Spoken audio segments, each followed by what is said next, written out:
Correct me if I'm wrong. Half of the games in the front page right now are just like kawaii anime or manhwa or some shit. Monster. Anyways, these kinds of games have been going since 2008, but steadily taking over the front page like the Austrian painter in the 20th century. There's some good and bad apples if you're talking about anime games. We have games that are really fucking good and games that are just cash grab or on life support and dies down. Yeah, the concept of anime games makes something unique and it lasts forever, making it a legacy. Or fumble that and let it die. I'm not gonna explain what anime to you people, like most already know what that shit is. If no, you're not real, you're an extraterrestrial being. Just games having their favorite shonen anime such as Naruto, JoJo, One Piece, Jujutsu, you know, the fire stuff. Each game posing unique mechanics and features, letting anime fans enjoy the game or bring in anime fans to Roblox. Not gonna lie, that is real in fact. But apart from the front page where well-known anime games resides, there's also games that had a good time that dies. Most of the dead games are due to the lack of content, that's one common reason, or devs abandoning the game. And not gonna lie, there's a lot of here. This type of games have their own graveyard. As you can see, there's a great filter between these games. There's games that they were inspired by a game with unique mechanics, or games that have unique mechanics. Now, as we seen their life expectancy, how long have they been here? Well, that dates back in the Middle Ages of Roblox, you know, starting some simple combat games, roleplay, cause that exists back then and was really big.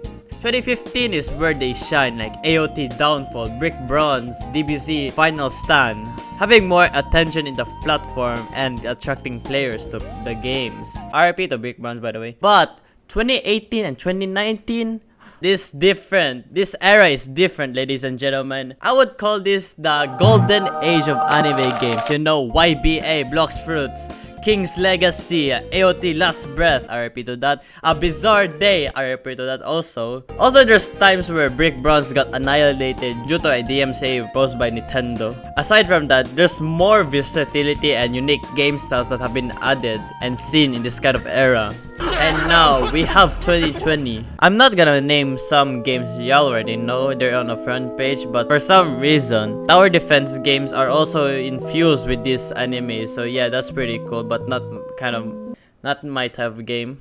And there's a lot of RPG games, you know, you grind till the end of time, till the end of the universe. So how it reached to popularity is kinda look like this. Yeah, it's like Bitcoin.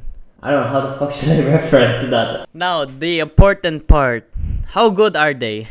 I mean, some games can be addictive as fuck. Like, there's some grinds, but the results can be worth it in my opinion. People say Blox Fruit is very underwhelming and just plain bad. But for me, I kinda enjoyed it. Yeah, the grind was not it, bro. Imagine grinding so hard in one anime RPG game just to vanish because the devs killed it. Or just got DMCA takedown. So, the quality of these games depends on the user. You know what I'm saying? Imagine a One Piece player complaining on one game that is based on My Hero Academia. Alright, the downside, of course, every kind of game has some flaws.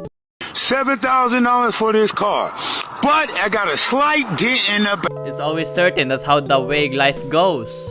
These games can be a little cash grab or more often one of the most tedious shits to grind with. Look at Type Soul or some Bleach games.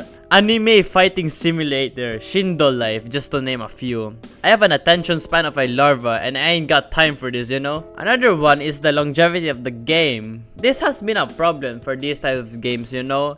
Either you create an anime game and stop working on it at like half a year, or just one bad update that took way too long and it's not worth it and the game crumbles and the community went. Speaking of the community, don't make me start with this one. We already know the anime community and its questionable acts. Don't get me wrong, I had a JoJo phase in like 2022. The anime community is a diverse land. It has its own ecosystem. Examples seen are in Strongest Battlegrounds. Well made actually. Actually started a wave of anime battleground games, but damn the community. Even Blox Fruits. Go there if you want some 12-year-old scream at you for using a combo. Don't forget the best part. 3 mil, bro. Alright, let me be for real. The anime genre is like a theme park.